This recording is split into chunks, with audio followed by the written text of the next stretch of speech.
hit YouTube first. Hopefully they pay me at some point. Get my mic close, get my mic hearing me and shit. Okay, you booming. Bam. You booming. Bam. You booming. Guess I go ahead and get the motherfucking show cracking because I'm already late in a bitch. Let's start the show.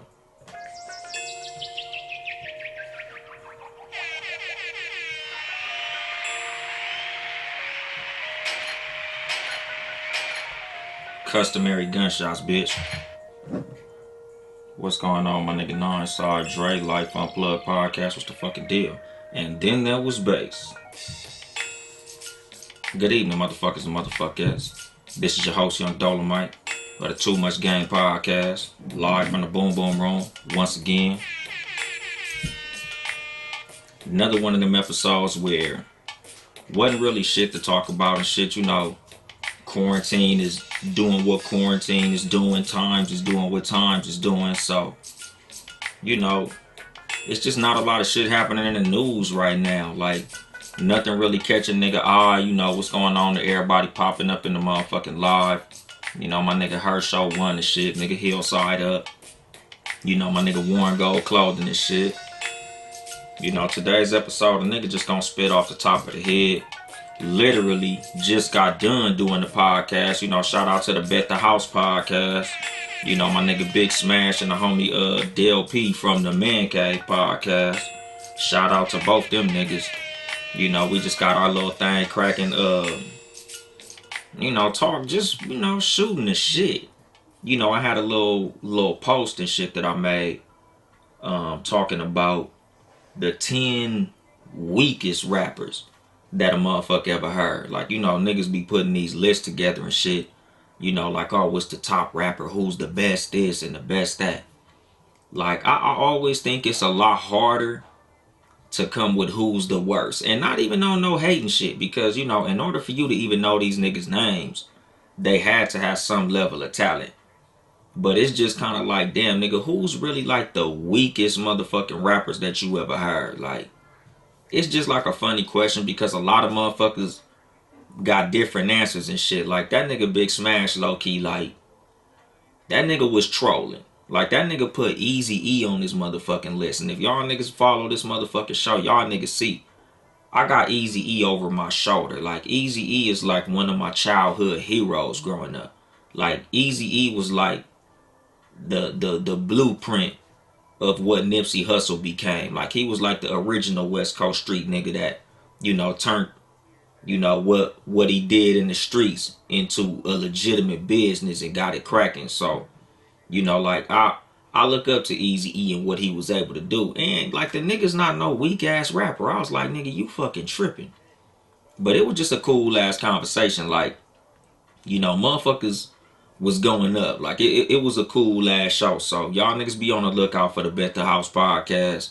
You know, the all the episodes, honestly, because you know them niggas got a dope show. But especially the recent one, because motherfuckers was on there talking our shit. You know, like on here, y'all niggas don't really get to hear me be funny all the motherfucking time, because you know I just be on some other shit when I be, you know, spitting my game. I have funny moments, but you know, sometimes I like to just get cracking, you know, just talk some loose, funny shit, you know, just to get the motherfucking humor out. But, you know, like speaking of rappers and shit, my nigga Bobby Shmurda home. That nigga deserves a hero's welcome, you know, because like I've been saying, as far as the last, you know, the 2 episodes, both named the year of the rap when I was talking about 6ix9ine. Like for 6ix9ine to get the amount of attention that he gets is like a fucking travesty, my nigga. Like that shit is sad. It's a black eye on fucking hip hop in general, my nigga. Like the fact that that motherfucker got millions of followers and all of this quote unquote clout, that shit is tragic, my nigga. Like hip hop, you know, a lot of motherfuckers in the world of hip hop, we kind of like pride ourselves on living by the street code. You know, like in hip hop, a lot of motherfuckers consider themselves moving as far as the street code. So for a motherfucker like 6ix9ine, who's basically the polar opposite to that shit, getting any level of fucking respect is just fucking tragic. So man, I just gotta give fucking Bobby Shmurda a big ass shout out. I'ma support whatever the fuck he does when he get out, because what he did was some solid shit. If you're not familiar with Bobby Shmurda or his story, basically Bobby Shmurda came out with Hot Nigga around 2014, I'm thinking. And in the song he was saying some specific shit. Basically in his own mind, shouting out his homies, shouting out his hood, just bigging up his partners and niggas who he grew up with, just on some typical regular street nigga shit. It was kind of like a song, if I'm not mistaken, I think he had just got out when he made Hot Nigga, off a beat that he got for free off the internet. And that shit went fucking viral. It went crazy. It became a fucking smash hit. And it ended up getting him and a bunch of his homies indicted. And they threw the niggas some time. Like I said, the song came out in like 2014. So basically, like 7 years ago and shit. And, while he was in court, they gave him the option of doing, I think, like 5 years. And they was going to give his partner like 9 years. But in order for his homie to get out earlier, he took an extra 2 years so him and his boy could both get 7 years. Like, nigga, if that ain't real nigga shit, I don't know what is. Like, salute to that shit, my nigga. That shit is solid. A lot of niggas won't take no time for one of their homies. Especially like a real nigga who you been down with for a long time. Like, a lot of motherfuckers snitching on they motherfucking homie to get out of some time like that. Like, nigga, a nigga that'll take 2 extra years so his homie could come home early, like, nigga, you can't do nothing but salute that. Like, he a stand-up nigga for that shit. And you see, free Bobby Shmurda. A lot of motherfuckers giving Bobby Shmurda props and all that good old shit. But, like, this was something that I said when he at first got locked up, because, like, it was something that he was saying from jail, like, in interviews and shit like that. Like, shit that his family members was saying, like, when Hot Nigga was on the radio going crazy and it was, like, the #1 song and all that shit, like, that nigga was getting hella love from a bunch of rappers and, motherfuckers in the industry and all that shit.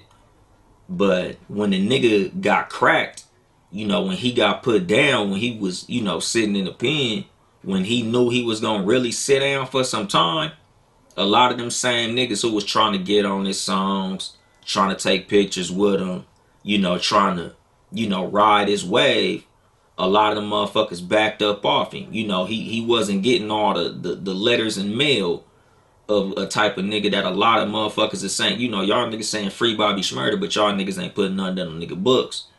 Y'all niggas screaming free Bobby Shmurda, but y'all motherfuckers ain't sending a nigga no flicks. Y'all ain't sending a nigga no kites or none of that shit. Like, this was one of them, like I tell motherfuckers all the time, like, just when it come to street niggas in general, like, and not even street niggas, but just niggas in general. Like, this is just a big teachable moment as far as, like, your circle. Niggas who you keep around you. Niggas who you call your friend. Like, I used to tell motherfuckers this shit, like, back when I was, like, a teenager and shit. Like, back when I was running around doing bullshit. Like, it's certain niggas that I don't really fuck with as far as some street shit. A lot of motherfuckers who I don't really consider my friend as far as street shit. Because, like, as a young nigga, I seen with my own eyes niggas who was fucking with niggas while they was on the street. Went to the pen. While you in the pen, niggas act like you practically died. Like, you out of sight, out of mind to certain niggas when you get sat down. And then these niggas get out, and the same niggas that ignored them while they was in the pen, they not fucking with them. But motherfuckers who was holding them down while they was locked up, they low-key ignoring them and shit. And it's like, these is the moments, this is the shit that happens in the street. Like I tell motherfuckers all the time, like, nigga, you should never let no another nigga trick you off the street. Like I said in the fucking episode, and I meant to post that fucking clip today too, off the first year of the rat. It was like episode 3 or some shit, episode 4. Where basically I was saying, like, You know, a lot of these motherfuckers that be saying they solid, like a lot of the niggas who you fuck with in the street, a lot of the niggas that niggas out here doing dirt with and all of this all shit, like they don't even know whether or not they solid. Because like you don't know how real a nigga is until shit get real.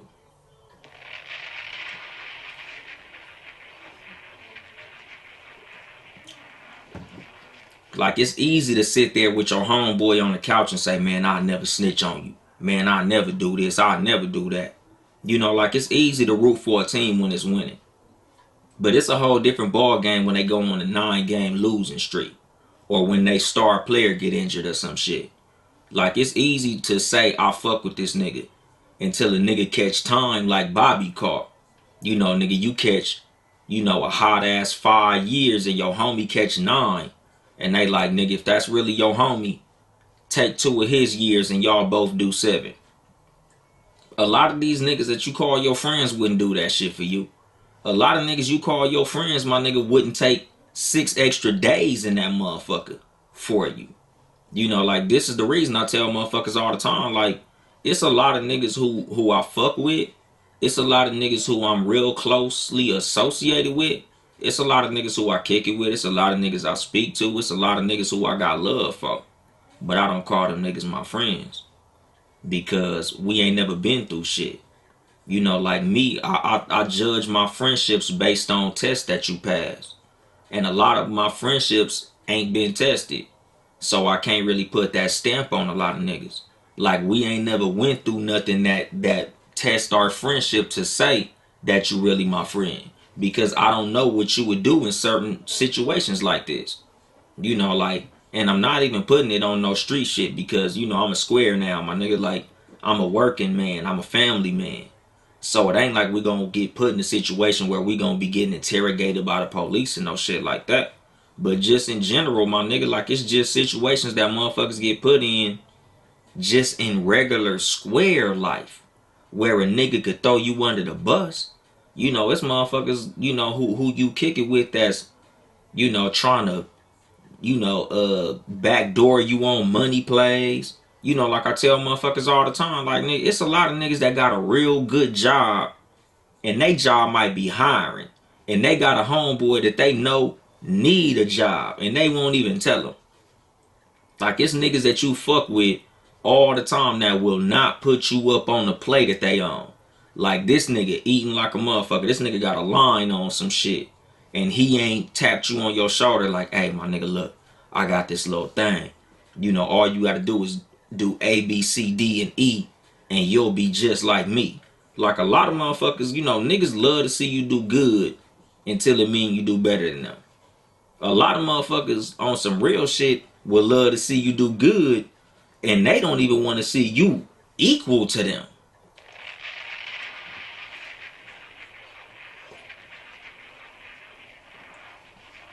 Like, that's the crazy part, my nigga. Like, I was just telling one of my partners about that shit. Like, you know, it's just certain niggas you don't want to be around just based off how they move when they see you with a couple dollars in your pocket. You know, like, it's certain niggas that keep other niggas around to make them feel better about what they got going on. Like, they like to be the one nigga in the group that got some money. Or the one nigga in the group that the bitches like. Or the one nigga in the group that motherfuckers fuck with. And it's like they like to keep certain niggas around them to make them look better. Like it just make a nigga feel good to be around a bunch of niggas that's asking them for shit. But it's like, nigga, real niggas want to see they niggas doing just as good as they doing. You know, real niggas want to see they niggas do good even if they niggas is doing better than them. Like I would tell motherfuckers, like, I would much rather be the brokest nigga in my crew. I'd much rather be the nigga in my crew that knows the least. Because if you the best looking, biggest balling nigga in your crew, you in the wrong fucking crew. Like, you shouldn't be around a bunch of niggas you can't learn shit from. A bunch of niggas you can't get shit from. A bunch of niggas who can't help you do shit. You know, like, it sucks being the nigga who always gotta look out. The nigga who always gotta pay niggas way into the club. The nigga who they always gotta use your status or your name to get some shit. Like, nigga, I would much rather be in a crew full of niggas who got Dodge Chargers to be the one nigga with the Bentley and everybody else ain't got no car. Like, and what Bobby Shmurda did was the definition of some real nigga shit. Like, he could have got out, what, 2 years ago. And Rowdy Rebel would have had 4 more years to go sit down. But he like, nah, that's my nigga, homie. Like, nigga, go ahead and give me them two. And we'll get out around the same time. Like, nigga, that shit is solid, my nigga. You know, like, I gotta give Bobby Shmurda his props for that shit. Like, even if this nigga come out with some music and I think that shit is trash, I'ma support it just because real niggas in general need support. Like, we support sucker ass niggas all up and down the motherfucking street. We support shit that we know is some bullshit. We support motherfuckers that we know is doing some shit that we don't approve of. Some shit that we don't like.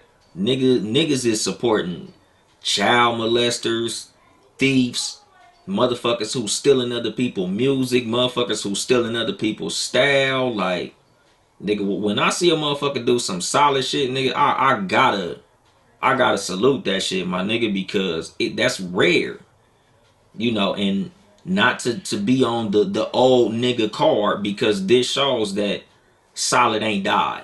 You know, like, you know, older niggas love to be like, oh man, these niggas ain't built like they was back in the day, back when niggas used to be solid, niggas used to be like this and niggas used to be like that. Like, I don't really play that generational bullshit, because we had snitches in every fucking generation, my nigga. Like, we had fucking Alpo, snitch. What was the nigga from American Gangster? Frank Lucas, snitch. Nicky Barnes, snitch. Like, nigga, snitching ain't no new shit, my nigga. So don't try to put it on the young niggas like the young niggas is the only motherfuckers fucking up. The young niggas. Oh, these young niggas is this. These young niggas. Nigga, that nigga Bobby Shmurda, I think that motherfucker was probably born in like 98, my nigga. Like, he a young ass nigga. But, you know, he old school solid, my nigga. If you want to put that on some old school shit, he's that. He's a solid ass nigga. And I gotta give him his props for that shit, because a lot of motherfuckers wouldn't have took that time. You know, like a lot of motherfuckers ain't taking no time for they nigga. It's a lot of niggas in prison right now behind a nigga, and they ain't even do shit, because that nigga that they doing that time for did not want to do that time. You know, just like when I talked about you know, the movie Judas and the Black Messiah. The whole reason that nigga was doing all that bullshit was because he was running from some prison time. Like, nigga, prison time, that shit'll pull all the bitch up out you. Like, a lot of motherfuckers really don't know what type of nigga they are until, you know, them motherfucking bars slam behind their motherfucking ass. Or even the potential of getting put in a jail cell. You know, so just the fact that that nigga was willing to take some extra time. Like, look at 6ix9ine. Nigga 6ix9ine a whole bitch, because he was running from some time. He was running from the consequences of his own motherfucking actions. You know, Bobby Shmurda took time that he didn't have to take on some real nigga shit for a nigga that he really fuck with. Like, you know, 6ix9ine talked all that Treyway, nigga, this Treyway, this gang, nigga, I'm a blood and all this bullshit. Nigga, when it was time to do some real gangster shit, that nigga ran. That nigga snitched. And like I be telling motherfuckers, all you niggas that justify that shit, I'm side-eyeing you niggas. You know, because it's like, if you really know the situation, my nigga, that's some sucker shit no matter how you slice it. Because the thing is, you know, like I was taught as a little kid, my nigga, if you don't want to get hit, stay the fuck out the street, my nigga. The streets ain't for everybody. Some of you niggas is sidewalk niggas. Y'all ain't street niggas. Stay the fuck out the street. If you feel like, oh man, if that was me, I would have snitched. You shouldn't have been in that. You shouldn't be in the position where you have to snitch.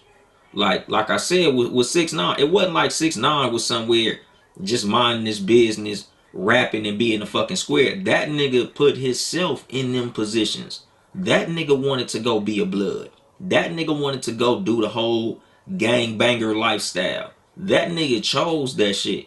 Once you choose what you're gonna do, Nigga, you're subject to the rules of the game that you chose to play.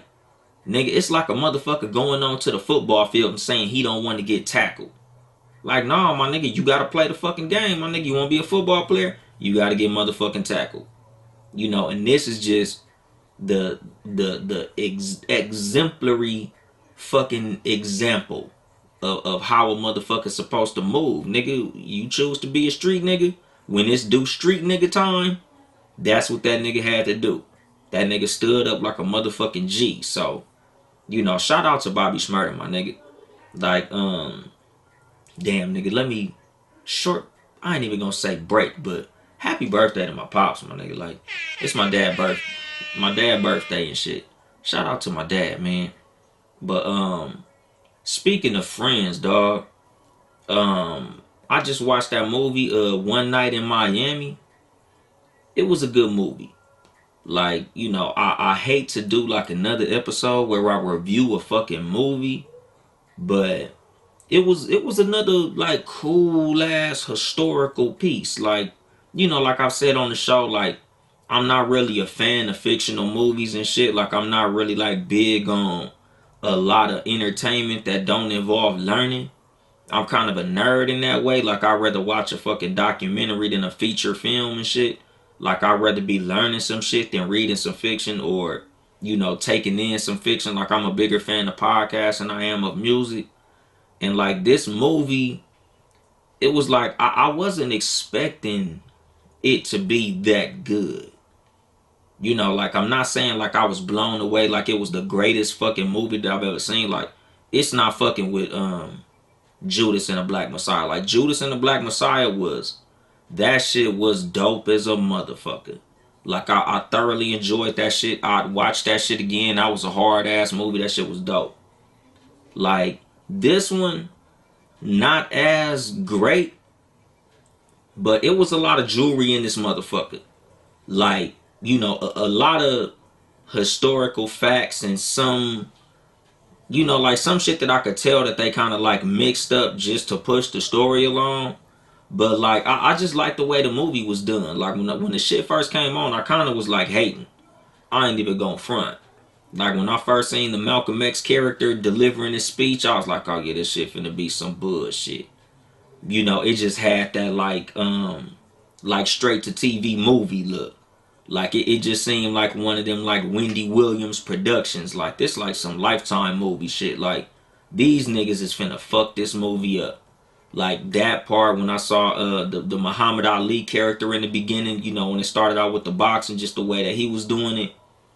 But I think what fucked it up for me was, you know, for those two characters to get introduced first, and then when I would compare that to the other two movies that were so prominent involving those two figures. Like the first time, and not even the first time, but like the time that stands out in a lot of people's minds of seeing Malcolm X as a character in a movie was when Denzel Washington played him.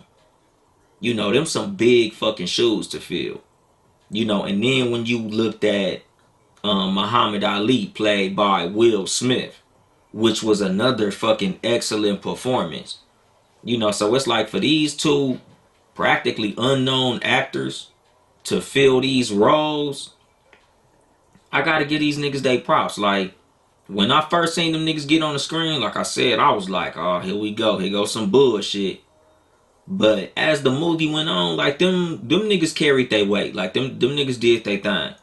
But as far as like the movie, it wasn't the like the cinematography or not even the performances of the actors that I enjoyed so much, but just, you know, like the writing. Like I enjoyed what was said. Like I kind of was tripping off the fact that they made Malcolm X look like a fucking stick in the mud. I'm like, damn, they made Malcolm X seem like a fucking buzzkill, dog. Like that nigga fucked the party up. Like they, you know, the setting of the movie was basically like it was a celebration of Muhammad Ali's victory over Sonny Liston. You know, and of course, you know, after something like that, you think, oh nigga, we finna turn up. We finna get some hoes. We finna get drunk. Nigga, we finna have a motherfucking party, my nigga. I got my niggas with me, nigga. He a legend. He a legend. He a legend. I'm a legend. Nigga, we finna party like rock stars tonight. This nigga Malcolm X had them niggas in a hotel room with no hoes and vanilla ice cream. And that nigga like made it seem like, oh, I know how to party, and pulled out vanilla motherfucking ice cream. 2 boxes of that shit. I'm like, what the fuck is this shit, dog? So like I said, like the movie started out on like a sour fucking note. Like I honestly was just like, oh, this finna be some bullshit. But like me, I'm not gonna call myself a history buff, but like I'm into history. So it's like, all right, let me give this shit a chance. So just like during the course of the movie, like you just see like little gems and little cool shit. Like Malcolm X and Sam Cooke was having like a little beef because Malcolm X was feeling like Sam Cooke had way more potential than the content that he was creating. Like, nigga, you a talented fucking singer. You're a great fucking entertainer. Why is it that you're not using your platform for something more powerful? And like just that, like Malcolm X's stance on what he felt like Sam Cooke was doing was something that's like, me being a podcaster, me being somebody with a platform, like that was something that kind of touched me a little bit. Like that was something that kind of, like made me think like, us as podcasters, us as just people in general, motherfuckers who consider themselves to be entertainers, motherfuckers with platforms, like it's cool to be an entertainer and shit, but there's certain times in your career as an entertainer where it's about more than entertainment. Like at some point you gotta make a fucking stance. Like you gotta, let motherfuckers know where you are in certain scenarios. And I think this is like a big knock on Kevin Hart a lot of times. Because when shit is going on, Kevin Hart kind of take the stance of, I'm just an entertainer. Like I just make niggas laugh. Like that's all I do. Like, and it's like you got such a fucking big platform and you using it. Yeah, nigga, you a fucking comedian, but just cause you a comedian don't mean that you can't use your platform for something that moves your people forward. For something that's considered to be a good thing. Because if you want to say, oh, I'm just a fucking comedian, then what about Dave Chappelle? What about Richard Pryor? What about all the other comedians that use their platform for something that was positive, for something that was gonna make a fucking difference? And that was something that Malcolm X was saying about Sam Cooke. Even though, like I said, like when you watch the movie and you look at like some of the shit that Sam Cooke was saying, some of the shit that Sam Cooke was doing, nigga, Sam Cooke was big on fucking empowerment, dog. Like Sam Cooke, as much as the music that he was making wasn't empowering at the time that they said, even though the song Change Gonna Come really was made before this movie was set, like I said, like there was little details that got fudged to push the story forward, which I appreciated just in the scheme of how the movie went. But like the song Change Gonna Come, my nigga, like basically what Malcolm X was saying to Sam Cooke was like, yeah, even though you doing a bunch of real shit, my nigga, like your impact is coming through your fucking music. It's coming through your fucking platform. Like just like with the whole Nipsey Hussle situation. Like Nipsey Hussle, as much as, he pushed the independent grind, ownership, owning your shit, not, taking no fucking, no money from other motherfuckers, get it out the mud, do your shit your own way. Like it wasn't as powerful as an example as it was until he put it in his music. Like the nigga was always on this same type of grind, but that shit start hitting harder when he start making music like on the Marathon album, where he was talking about, fuck the middleman, take care of that shit on your own, make your own plays, own all your own shit. Like that's real power. When you have power over your platform, when you have ownership over the content that you create, when you got ownership over your intellectual property, like that's real fucking empowerment. Like, yeah, it's cool to have motherfuckers dancing when you sing and enjoying your music and all that cute shit, like, yeah, that's cool. But at the end of the day, like, what are you really doing, to push forward the people that look like you? Like, what are you doing to invoke change? Like, you call yourself, the king of soul or whatever the fuck he was calling himself. I forgot. That shit escapes me. But he like, nigga, like, your music ain't really as soulful as you saying. Like, nigga, you making good music, but you ain't saying shit. And that's the thing. Like, a lot of us with platforms, like I say all the time, like, I could be way funnier on this motherfucker. If y'all follow my personal Instagram page, Uncle Dolemite, I got a hell of a sense of humor, nigga. My whole fucking page is memes and funny shit. Nigga, read my captions. I'm a funny nigga. But I chose to use this platform to help people. Like, nigga, I could get on this motherfucking crack jokes all day. If y'all hear me on other podcasts, if y'all would have heard me on Bet the House podcast about an hour ago, my nigga cracking jokes all the whole fucking episode. Hilarious, funny shit. But I use my platform to help people. Like, I really want to make an impact in motherfuckers' lives. Like, I consider the compliment, like, nigga, that episode helped me. I like that shit way more than, oh, you a funny ass nigga. Like, a lot of people are funny ass niggas. Like, I'd much rather be a helpful nigga than a funny nigga. Like, I'd much rather be a helpful nigga than an entertaining nigga. Like, I'd much rather a motherfucker tell me, like, nigga, your podcast got me past depression, or your podcast helped me get a job, or your podcast helped me to go harder in my industry, or your podcast, helped me start my business, or got me away from them bitch ass niggas, or, kept me out of prison or some shit.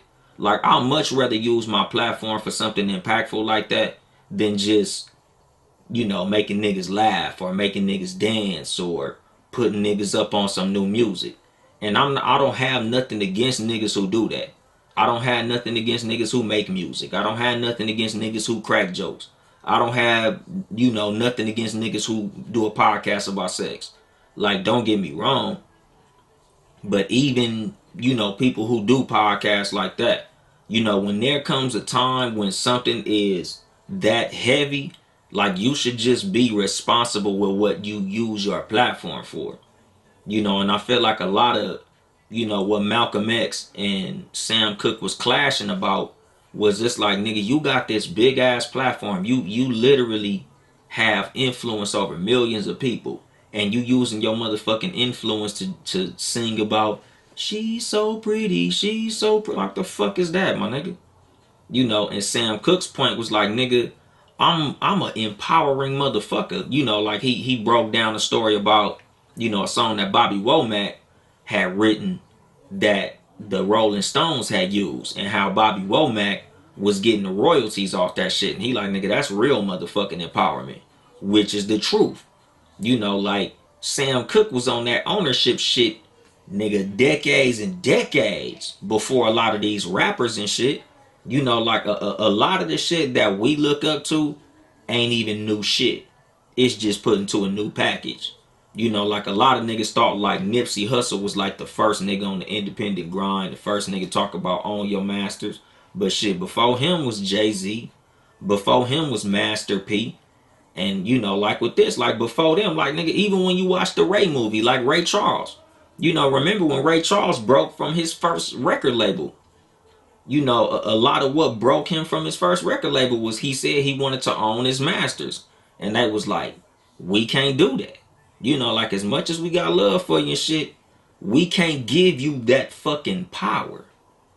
And that's the thing, my nigga. Like, these niggas was on some real life power shit. Like, in the movie, it was just so many like little things like that. And they made them into big things. Because honestly, like I was telling one of my homeboys, because he was asking me, like, is it a good movie? And I'm like, yeah. It's not an entertaining movie. It's not no movie that you're gonna watch if you want to see action and all that old shit. Because like, Judas and the Black Messiah, there was some action in that movie. Like, that movie was very entertaining as well as being informative. This movie is a lot more informative than entertaining. Like, there was some pretty cool performances. Like, don't get me wrong, I enjoyed the movie. But You know, I enjoyed the lessons a lot more. Like Sam Cooke, that nigga was a bad motherfucker.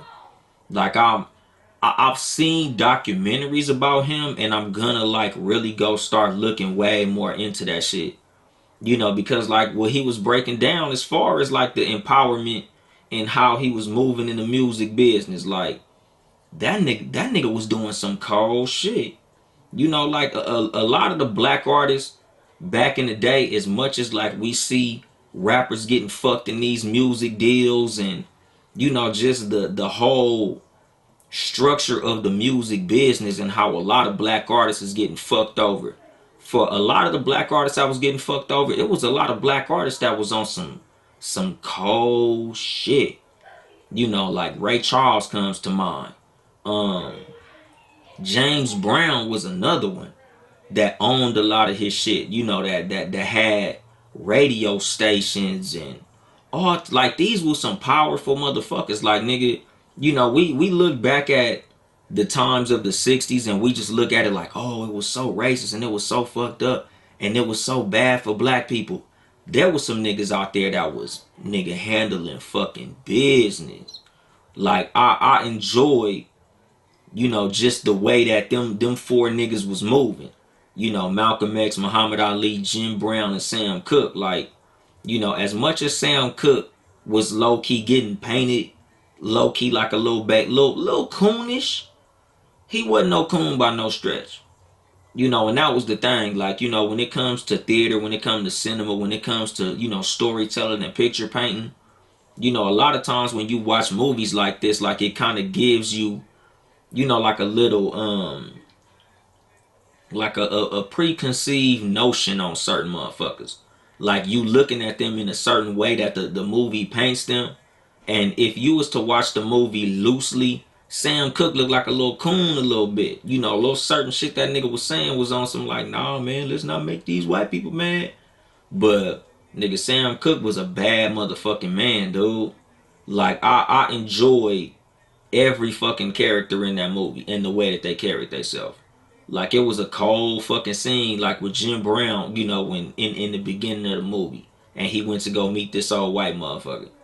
Nigga, these motherfuckers must have talked for like 15 minutes about how the white dude was so proud of Jim Brown, and you know, I'm proud to say I'm from the same town that Jim Brown from, and all this shit, and you know, like the white dude had to go in his house and like move some furniture, and Jim Brown was like, yeah, man, you know, let me go in and help you. I'll help you. The motherfucker gets to the door, the white boy said, you know, we don't let niggers in our house. And it's like, you know, a point that I've made multiple times on this motherfucking show, dog. Like, no matter how polite a motherfucker is to you, that don't mean they like you. You know, I say this shit a lot to motherfuckers. Like, I don't let a motherfucker being polite to me fool me into thinking that that motherfucker likes me. I don't let niggas fool me with pats on the back. Like, this is the thing that I always say. And, you know, sorry to get off into this bag, but here I go. The Democrat Party.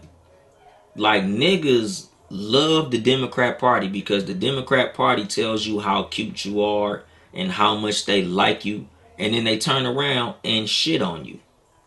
Like these motherfuckers are dance at, you know, dance at your parties and wear your shoes and listen to your music and oh yeah, Black Lives Matter, Kamala Harris, yeah, we got all this shit. And it's like, okay, all right, what policies do you have for us? And they're like, oh, we ain't got shit for you, but Black Lives Matter though.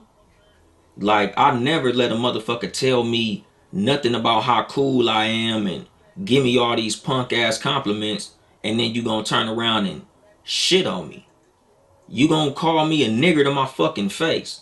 Like you did all that talking about my motherfucking how many records I broke and how you proud to be from my town, and then you gonna call me a nigger.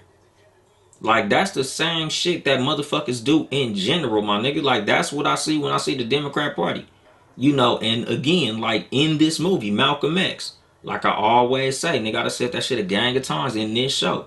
The ballot or the fucking bullet, what Malcolm X was talking about. As black people, we don't need to attach ourselves to no fucking political party. Cause neither one of these motherfuckers like us. No matter what the fuck they say about us, they don't give a fuck about us. But we'll go out there, rock the vote, vote or die, run out there and vote, get your booty to the poll. Nigga, we gonna do all this marching and stomping to get these motherfuckers elected. And then when it come time for them motherfuckers to turn around and kick us down and give us a policy that's gonna help move us forward, they ain't got shit for us. The Democrat Party say the same thing that old white man said on that porch. You know we don't let niggers in here. We'll let you vote for us and we'll do all that bullshit with you when it's time for us to run. We'll talk to Ice Cube about this. And what them niggas tell Ice Cube? Yeah, we'll talk to you after we get in the White House. Now that they're in the White House, them niggas talk to Ice Cube. I need some crickets on this motherfucker. Just for dead air. But them motherfuckers ain't spoke to Ice Cube. Them motherfuckers ain't got shit for us. Them niggas did all that motherfucking Black Lives Matter, melanin this, and all this bullshit to get that motherfucking black vote. They even thanked you after they got in the White House. Oh, black women saved us. Black women did this. Nigga, what policy has Joe Biden put in place to help black women? That nigga signed 50 motherfucking executive orders the day he got in that motherfucker. What did he do to positively affect the black community? Specifically black women, because they specifically said that black women help save the vote. So what have they done to help black women? Since they, they love us so motherfucking much. And this is something that I just say with people in general, my nigga, like friends included. Motherfuckers who you fuck with on a daily basis. It's a lot of motherfuckers that tell you how much they love you, just like with the Bobby Shmurda shit. It was a lot of niggas that was doing that motherfucking shmoney dance. It was 200 niggas on the motherfucking Hot Nigga remix. And where was them niggas at when he was in jail? How many of them niggas put money on his motherfucking books? How many of them motherfuckers was trying to look out and make sure his mom was straight?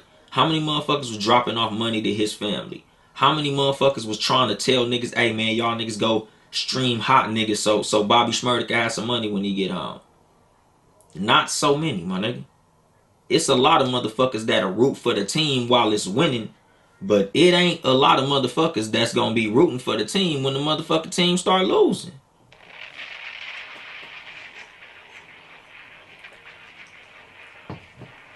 Like, that's the fucking thing, my nigga. Like, that was a powerful fucking scene, dog. Like, that motherfucker sat there all that time and gave that motherfucker all them props. And I'm like, these are your friends, my nigga. Like, motherfuckers who give you all that positive, oh, I like you, I love you, oh, I love your work, oh, I like everything you do.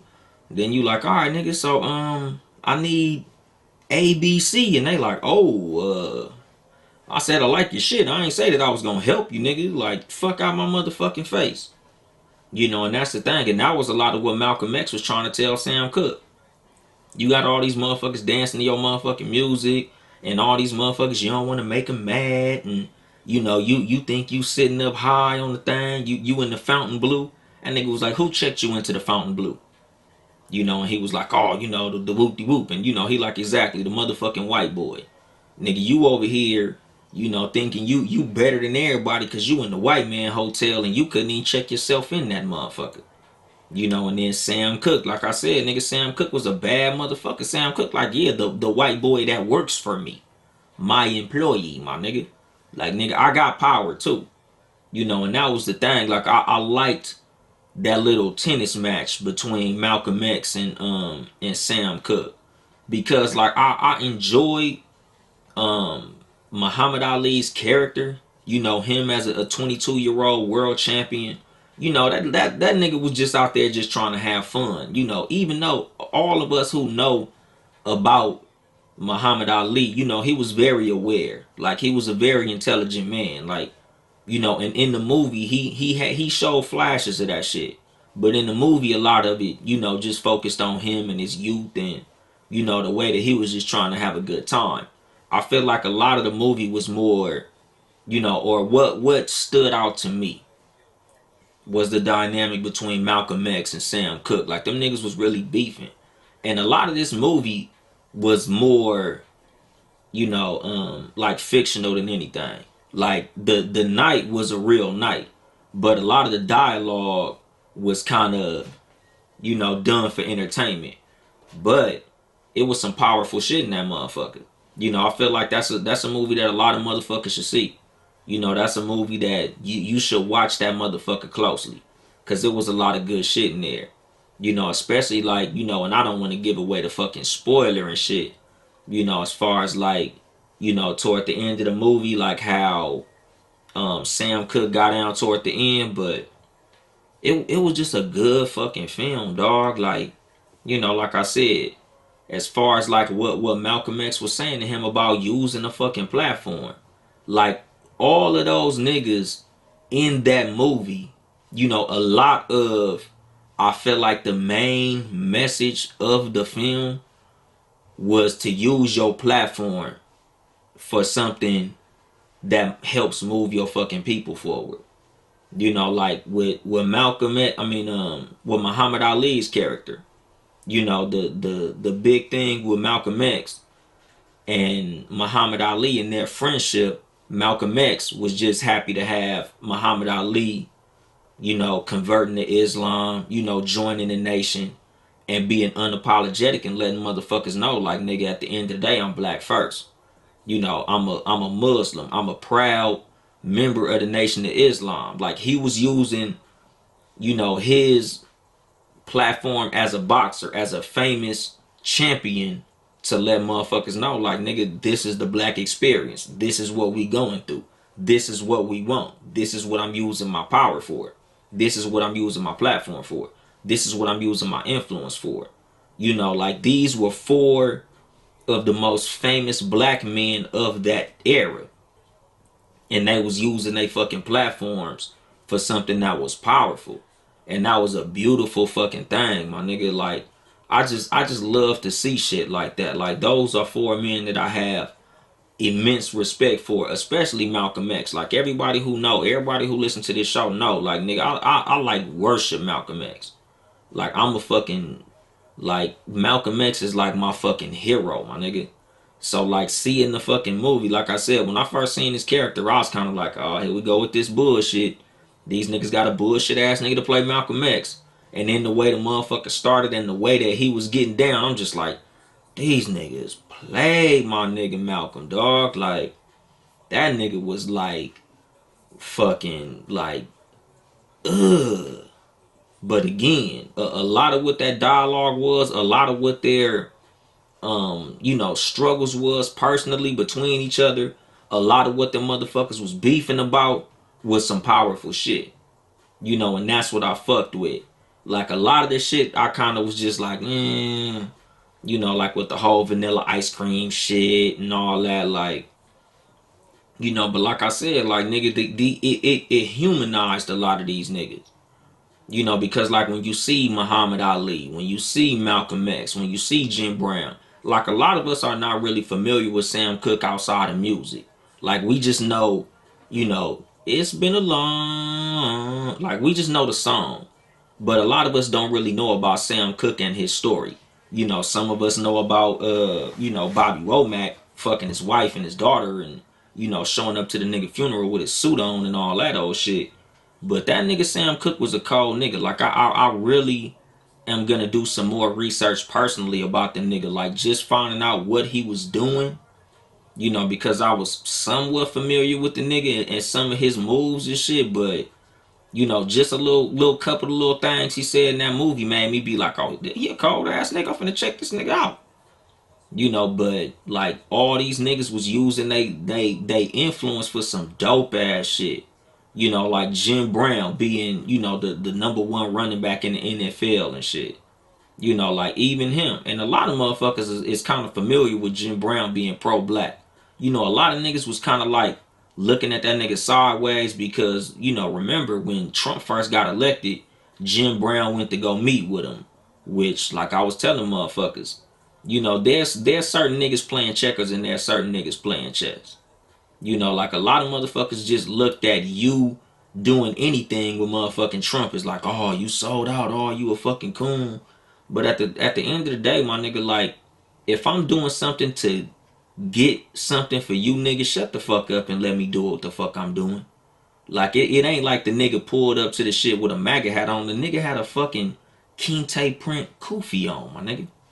Like, that nigga fucking Jim Brown has been for the empowerment of black people his whole motherfucking career. Why do you think that him meeting with Trump makes him some type of fucking coon, my nigga? Like, that nigga was going in that motherfucker with our best interests going on. Same with fucking Ice Cube. Like, niggas be on some goofy shit. Like, y'all niggas let somebody tell you that a motherfucker is a villain and you just run with that shit.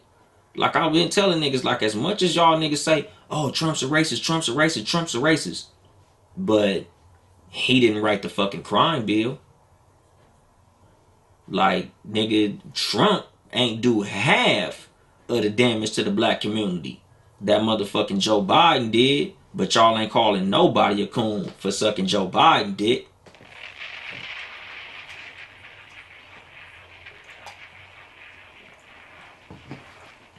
Like, I keep telling motherfuckers, nigga, Joe Biden is just as racist as Donald Trump is, my nigga. He just better at hiding. He said nigger like the day before yesterday or some shit on TV. Little Freudian slip. But motherfuckers gonna let that shit slide up under the rug. Like, you know, I just trip off how motherfuckers look at certain niggas. Like, certain niggas just got a track record. Like, when it comes to doing shit positive, my nigga. Like, it's just certain niggas that, you know, just like with Jay-Z, like, a lot of motherfuckers was calling him a coon for the shit he did with the NFL. Like, myself included. I wasn't calling him a coon, but I was side-eyeing the way that he moved with that shit. But at the same time, like, that nigga got a track record that has me saying, okay, let me see what this nigga doing. It's not looking good, but I'm gonna give this nigga a shot. Like, that's how I felt about Jim Brown when he met with Trump. Because, like, when you watch the movie, like, nigga, Jim Brown was a I don't give a fuck what these motherfuckers gotta say type of nigga. Like, none of them niggas in that movie did no cooning. And I'm kind of silent a lot of times about how I feel about a lot of athletes these days, because I honestly feel like a lot of athletes are fucking big coons. Like, a lot of the reason that I don't wear Michael Jordan shoes is because a lot of his stances, when shit got funky, he kind of backed up and played the Kevin Hart role. Like, hey man, I'm just a basketball player. Like, you know, like I be telling motherfuckers, because, you know, certain niggas try to defend Michael Jordan, like, oh, well, you know, everybody can't be Muhammad Ali, everybody can't be this, and everybody can't be that. And it's like, nigga, at the end of the day, dog, like Malcolm X said, you know, as far as like with Sam Cooke, like, what are you using your platform for? You know, like, how can you look yourself in the mirror knowing that you using your platform for nothing, my nigga? Like, yeah, you making people dance and snap and shake their ass, but it's like, so what, my nigga? Like, you could be doing so much more. Like, you could be doing so much to affect change. You know, because, like, on some real shit, a lot of us, only Sam Cooke song we know is Change Gonna Come. He had a lot of big hits. He had a lot of shit on the radio back in his day. But the one song that has been cracking since the fucking 60s, my nigga, is Change Gonna Come. You know, like, this is the thing. Like, nigga, Muhammad Ali, as great of a fucking fighter as he was, we know him for how he used his platform. A lot of motherfuckers won belts as boxers, my nigga. But the motherfuckers who go down in history as the greats are the motherfuckers who use their platform for something. Jim Brown included. Nigga, Jim Brown was the number one running back in the fucking 60s. But that nigga record done been broken about 20 fucking times, my nigga. Jim Brown's fucking rushing record done got smacked by O.J. Simpson, broke that motherfucker. Walter Payton broke that motherfucker. Barry Sanders broke that motherfucker. Emmitt Smith broke that motherfucker. I think Edgerrin James broke that motherfucker. Terrell Davis broke. A gang of niggas broke fucking Jim Brown record. But Jim Brown's name stays relevant because of how he used his motherfucking platform. You know, and that's the thing. Like, that was what I took from this motherfucking movie. Like, that is something that I'm gonna keep with me. That is something that's the whole fucking reason for the Too Much Game podcast. Because I want to use my fucking platform for something that's fucking impactful. Like a lot of us as podcasters, a lot of us as motherfuckers that are in the industry where we get to talk to motherfuckers. A lot of us who just have like a social media platform. Nigga, if you got 5 fucking followers, that's 5 motherfuckers who you can help by saying some real shit, being the example of doing some real shit.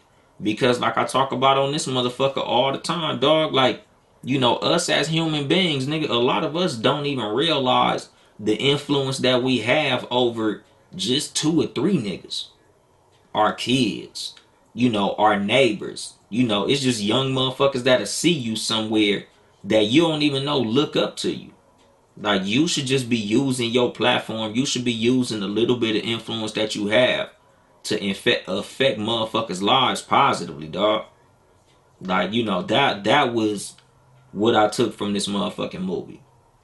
Like, just when I heard the 4 names involved, like, Sam Cooke, like I said, like, I wasn't as familiar with him as I was with Jim Brown, Muhammad Ali, and Malcolm X. But at the same time, in order for this nigga to have even been in the room with these niggas, he had to be a cold motherfucker. And it was like, I just appreciated the way that everything went down. I appreciated, the fact that these niggas wasn't cooning and shit. Like, these niggas was on some real boss shit, cause that was another thing. Like, especially with Sam Cooke.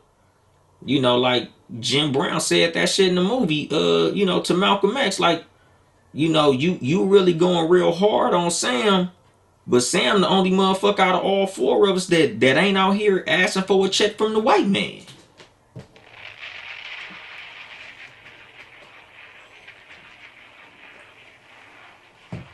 Like, that's some powerful shit, dog. Like, for a black man in the motherfucking 60s to have control over his motherfucking destiny. Like, nigga, that was some cold shit. Like, nigga, I had to give Sam Cooke his props on that shit. I'm like, this nigga, he was a cold little dude, my nigga. So just to put a bow on all this shit, man, if you got a platform, if you got any level of influence over motherfuckers, man, just keep that shit in mind, dog. Like, use your influence, use your platform, use the example that you set for motherfuckers for something that's going to impact somebody, positively, my nigga. Because a lot of times, just like what Malcolm X was trying to say to Sam Cooke, like, nigga, you just don't know how many people you could affect. You don't know what you can do, what impact you can have when you use your platform for something impactful, my nigga. So when you get a chance to do that shit, my nigga, use your platform responsibly. And I'm gonna drop the mic on that shit. This has been your host, Yung Dolemite, of the Too Much Game podcast, live from the Boom Boom Room. Once again, if you would like to support us financially, it's patreon.com/Townhouse Media. Town E House Media. Support all the Townhouse Media podcasts. Seriously, none of the podcasts, Friday nights, 9 p.m. My nigga being ready, the super producer, doing this motherfucking thing whenever the fuck he feel like it, cause he don't do that shit every Friday. But when he get around to it, he get around to it, and that shit be dope. Tuesday evenings, 6 p.m. Pacific time, live on Facebook and YouTube. The Sports For You podcast, my favorite sports podcast. With my nigga John Watson, my nigga Mark, and Nick motherfucking Freeze. Them niggas know what the fuck they talking about. They do they thing. Y'all niggas check out the Sports For You podcast. Sports number 4, letter U. On Wednesday evenings, 5 p.m. Live on Facebook and YouTube as well. The No Rules podcast with Mark and Ill Will, the Gym Dropper, a.k.a. the motherfucking Juice Crew, a.k.a. the Bloods. Check them motherfuckers out live at 5 Wednesdays. Nigga hump days and never be the same. Sundays, the Cat vs. Dog podcast with myself, Yung Dolemite, and my co-host Chelsea Perry, CJ, the celebrity of Townhouse Media. We gonna be back this motherfucking Sunday, dog. This Sunday we will for sure be back, my nigga. I took that motherfucking day off work and everything, my nigga. Sunday, live at 3 p.m. Pacific time, live at 5 Houston time. The Cat versus Dog podcast, nigga. We will be back. We will be getting cracking. So y'all check that motherfucker out, my nigga. You know, follow me on social media at Uncle Dolemite. You know, at Too Much Game Podcast. You know, Twitter at Yung Dolemite, YUNGDOLEMITE. Follow me on Clubhouse at Yung Dolemite, spelt the same fucking way. You know, like, comment, and subscribe. Tell a friend to tell a friend. Tell a punk ass bitch and a bitch ass nigga. Anybody that I can help with this motherfucking platform, you know, let them motherfuckers know. You know, so I think that's it, my nigga. I ain't here to help you get bitches. I'm here to help you get better. Too much game.